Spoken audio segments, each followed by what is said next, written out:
നമസ്കാരം. ഗൾഫ് രാജ്യങ്ങളുടെ ആകാശത്ത് വീണ്ടും യുദ്ധ കാർമേഘങ്ങൾ പടരുമ്പോൾ അത് ലോകരാഷ്ട്രങ്ങൾക്ക് മുന്നിൽ വലിയൊരു ചോദ്യചിഹ്നമായി മാറുകയാണ്. അമേരിക്കയും ഇറാനും തമ്മിലുള്ള കൊമ്പുകോർക്കലുകളും ഗൾഫ് മേഖലയിലെ തന്ത്രപ്രധാന കേന്ദ്രങ്ങളെ വെണ്ണീറാക്കുമെന്ന ഇറാന്റെ കടുത്ത ഭീഷണിയും മിഡിൽ ഈസ്റ്റിനെ മാത്രമല്ല ആഗോള സമ്പദ് വ്യവസ്ഥയാകെ പിടിച്ചുലയ്ക്കുന്ന ഒരു പുതിയ ഊർജ്ജ സുരക്ഷാ പ്രതിസന്ധിയിലേക്കാണ് തള്ളിവിടുന്നത്.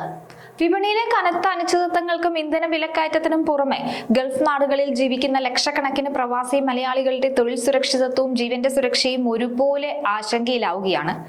അമേരിക്കയുടെ തുടർച്ചയായ കടന്നാക്രമണങ്ങൾക്കെതിരെ ഇറാൻ ഇപ്പോൾ പുറപ്പെടുവിച്ചിരിക്കുന്ന മുന്നറിയിപ്പ് മിഡിൽ ഈസ്റ്റിന്റെ സമാധാനം തകിടം മറിക്കാൻ പോകുന്നതാണ്. US പ്രസിഡന്റ് ഡൊണാൾഡ് ട്രംപിനെ നിയന്ത്രിച്ചില്ലെങ്കിൽ ഗൾഫ് നാടുകളിലെ തന്ത്രപ്രധാന കേന്ദ്രങ്ങൾ ആക്രമിക്കുമെന്ന കടുത്ത ഭീഷണിയാണ് ഇറാൻ മുഴക്കിയിരിക്കുന്നത്. ഇറാന്റെ പുതിയ നീക്കം മിഡിൽ ഈസ്റ്റ് രാഷ്ട്രീയത്തിൽ വലിയ ഭൂകമ്പമാണ് ഉണ്ടാക്കുന്നത്. സൗദി അറേബ്യ, തുർക്കി, ഖത്തർ തുടങ്ങിയ രാജ്യങ്ങളിലെ ഉന്നത വിദേശകാര്യ പ്രതിനിധികളോടും പാകിസ്ഥാൻ സൈനിക മേധാവിയോടും സംസാരിക്കവെയാണ് ഇറാൻ വിദേശകാര്യ മന്ത്രി അബ്ബാസ് അറഖ്ചി ഈ നിലപാട് തുറന്നടിച്ചത്. അമേരിക്കയുടെ ഭാഗത്തു നിന്നുള്ള ആക്രമണങ്ങൾ തടയാൻ ഗൾഫ് ഭരണാധികാരികൾ അടിയന്തരമായി ഇടപെടണമെന്നാണ് ഇറാന്റെ ആവശ്യം. പ്രശ്നങ്ങൾ രക്തച്ചൊരിച്ചിലില്ലാതെ നയതന്ത്ര വഴിയിലൂടെ പരിഹരിക്കാനാണ് തങ്ങൾ താല്പര്യപ്പെടുന്നതെന്ന് ഇറാൻ വ്യക്തമാക്കുന്നുണ്ടെങ്കിലും അവരുടെ വാക്കുകളിലെ ഭീഷണി വളരെ വ്യക്തമാണ്.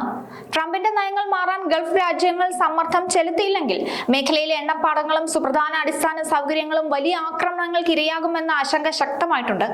ഇറാനിൽ നിന്നുള്ള ഈ മുന്നറിയിപ്പ് പുറത്തു വന്ന ഉടൻ തന്നെ സൗദി കിരീടാവകാശി മുഹമ്മദ് ബിൻ സൽമാൻ ഡൊണാൾഡ് ട്രംപുമായി ഫോണിൽ ബന്ധപ്പെട്ടത് ഈ ആശങ്കയുടെ ആഴം വ്യക്തമാക്കുന്നതാണ്.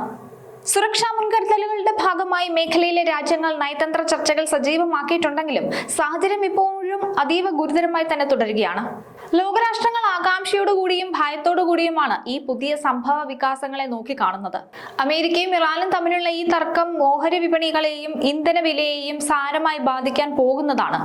ഗൾഫ് രാജ്യങ്ങളുടെ ഇടപെടൽ കൊണ്ട് മാത്രം ഈ സംഘർഷം ഒഴിവാക്കാൻ സാധിക്കുമോ, അതോ ലോകം മറ്റൊരു വലിയ യുദ്ധത്തിലേക്ക് വഴിമാറുമോ എന്ന ചോദ്യമാണ് ഇപ്പോൾ രാഷ്ട്രീയ നിരീക്ഷകരും സാധാരണക്കാരും ഒക്കെ ഒരുപോലെ ചോദിക്കുന്നത്.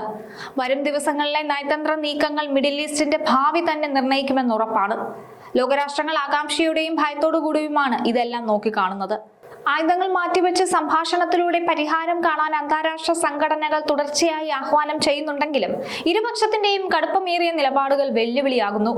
മിഡിൽ ഈസ്റ്റിലെ സമാധാനം നിലനിർത്താൻ ഐക്യരാഷ്ട്രസഭയും മറ്റു വൻകിട ശക്തികളും നടത്തുന്ന ഇടപെടലുകൾ എത്രമാത്രം ഫലം കാണുമെന്ന് വരും ആഴ്ചകളിലെ രാഷ്ട്രീയ നീക്കങ്ങളെ ആശ്രയിച്ചിരിക്കും. സ്ഥിരത വീണ്ടെടുക്കാൻ കൂട്ടായ നയതന്ത്ര സമ്മർദ്ദം ആവശ്യമാണ്.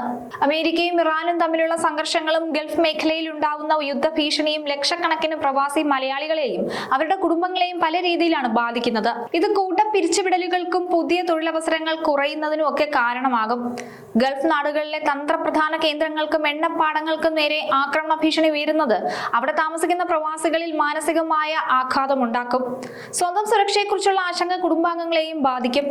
ആഗോള വിപണിയിൽ ഉണ്ടാകുന്ന അസ്ഥിരതയും എണ്ണ വിലക്കയറ്റവും ഇന്ത്യൻ രൂപയുടെ മൂല്യത്തെയും ഓഹരി വിപണിയെയും ബാധിക്കാൻ സാധ്യതയുള്ളതാണ്. ഇത് പ്രവാസികൾ നാട്ടിലേക്ക് അയക്കുന്ന പണത്തിന്റെ മൂല്യത്തിലും വിദേശ നിക്ഷേപങ്ങളിലും ഒക്കെ പ്രതിഫലിക്കും. മിഡിൽ ഈസ്റ്റിലെ വ്യോമാതിർത്തികളിൽ നിയന്ത്രണങ്ങൾ വന്നാൽ വിമാന സർവീസുകൾ തടസ്സപ്പെടാനും ടിക്കറ്റ് നിരക്കുകൾ കുത്തനെ ഉയരാനും കാരണമാകും. ഇത് നാട്ടിലേക്ക് വരാൻ ആഗ്രഹിക്കുന്ന പ്രവാസികൾക്ക് വലിയ സാമ്പത്തിക ബാധ്യത വരുത്തിവെക്കും. ചുരുക്കത്തിൽ ഈ യുദ്ധം മനുഷ്യരാശിക്ക് യാതൊരുവിധ പ്രയോജനവും ഉള്ളതല്ല, എന്നാൽ മനുഷ്യരാശിയെ നശിപ്പിക്കാൻ സാധ്യതയുള്ളതുമാണ്.